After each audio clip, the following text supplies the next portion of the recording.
home improvements that add value or don't. There are some improvements that actually add value to your home. They're a good investment. You get your rate of return. But then there are other improvements that only actually add to your personal enjoyment. They don't add any value to your home. If you add a Florida room or some other major addition, like a sunroom, you're not going to get that value back. You're not going to get full value of exactly what you spent to put that addition on in the resale of your home. Now, carpet and paint, that's a good rate of return because carpet and paint don't cost near as much as the value that you can increase your home just by having them in place. New kitchens and bathrooms, those are definitely a plus. People walk in and it's like, oh, wow, awesome. But be careful. Sometimes when you put in a new kitchen and a new bathroom, if you overspend on the products, the appliances, things like that, you wouldn't put in a jacuzzi, a $20,000 jacuzzi tub in a house when you're in the lower price points. It's just not going to be a good return on your investment. So you got to be careful how you spend your money to do some of these updates. Some of these updates are required, and unfortunately you won't get your full value back. I had somebody that put in a septic system and they had a $30,000 increase in price.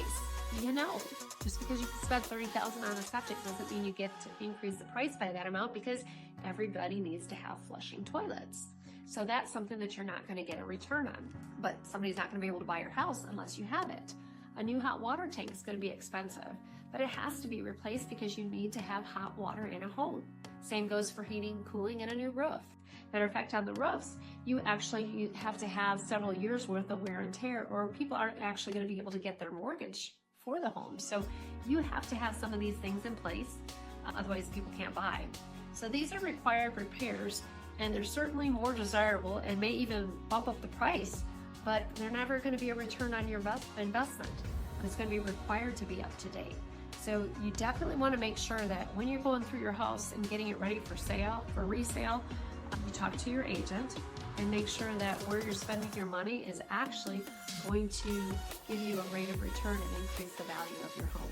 Hey, it's Heidi Fulbright, and listen, if you don't follow this channel, there's a good chance that you're not going to see me again. I'm consistently putting out helpful content for those that are currently in the real estate market. This information can be extremely helpful to your buying and selling needs, so be sure to like and subscribe here. We're here to help the Southwestern Michigan and Northwestern Indiana communities, and we always love your thoughts and questions.